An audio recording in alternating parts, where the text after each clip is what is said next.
ബഹുമാനികളെ, സമസ്തയിൽ നജ്ദിയൻ സ്വഭാവം കൂടി വരുന്നു. ഉദാഹരണത്തിന് പറയുകയാണെങ്കിൽ വഹാബികളുടെ സ്വഭാവമാണ് ഖുതുബ പരിഭാഷ. പക്ഷേ നമ്മളുടെ മഹദൂം പാരമ്പര്യത്തിനും മഹാന്മാരുടെ പാരമ്പര്യത്തിനും എതിരായ ഒരു രീതിയിലാണ് ഇപ്പോൾ സമസ്തക്കാർ. ആ പരിഭാഷയ്ക്ക് പകരം ജുമയുടെ മുമ്പ് ഒരു വലിയ തറപ്രസംഗം അവർ നടത്തുന്നു. അതുകൊണ്ട് മനുഷ്യന് ശാന്തമായി ജുമ നമസ്കരിക്കാൻ കൂടി പറ്റാത്തൊരവസ്ഥയാണ്.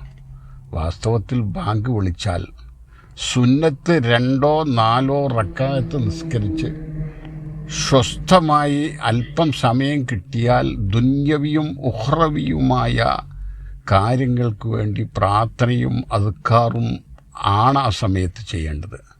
അത് കഴിഞ്ഞ് 2 ഖുതുബ അത്രമാത്രമേ ജുമയിലുള്ളൂ.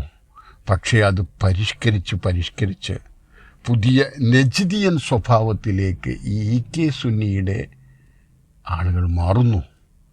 കൂടുതലും ഈ ഷജറകൾ അങ്ങനെ പ്രസംഗിച്ചാൽ അവർക്ക് അതിൽ വലിയ ആവേശവും താല്പര്യവുമാണ്.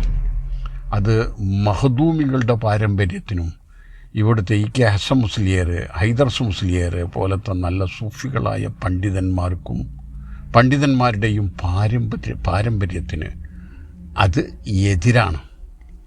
മൊത്തത്തിൽ ഇന്ന് സമസ്തയിൽ നടക്കുന്നത് ഇതുപോലത്തെ ഒരുപാട് പരിഷ്കാരങ്ങളാണ്. മുമ്പ് ഇമാം ബുഖാരിയിൽ തന്നെ പറഞ്ഞിട്ടുണ്ട്, തസ്വീർ സൂറ അഹ്കാമു തസ്വീർ എന്ന് പറഞ്ഞൊരു ഗ്രന്ഥം തന്നെ എൻ്റെ അടുക്കലുണ്ട്.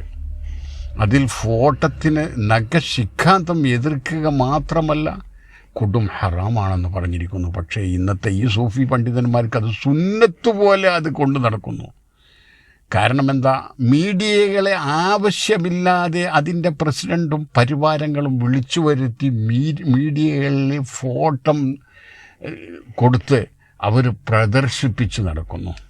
അവരുടെ ജുബ്ബയും തലീക്കെട്ടും ഷാളും അവരുടെ പുതിയ കോട്ടുകളും ഒക്കെ കാണിച്ച് ഫഖറിൻ്റെ ഒരു ഭാഗം അതിൽ വന്നു ചേരുന്നു. എങ്ങോട്ടാണ് ഇവരുടെ ഈ പോക്ക്? പണത്തിൻ്റെ പളപളപ്പിൽ ഈ സമസ്തക്കാരുടെ പോക്ക് എങ്ങോട്ട്? ഞാനിന്നാളെ സമസ്ത സ്ഥാപിക്കുന്ന സ്ഥാപനങ്ങളുടെ ഒരു പട്ടിക നോക്കിയപ്പോൾ ആഖിറത്തിലേക്ക് വേണ്ട ഒന്നും അതിൽ കാണുന്നില്ല. ഈ ദുന്യാവിൻ്റെ പളവളപ്പല്ലാതെ അതിലൊന്നും കാണുന്നില്ല. സങ്കടമേ, നിൻ്റെ പേരാണോ സമസ്ത?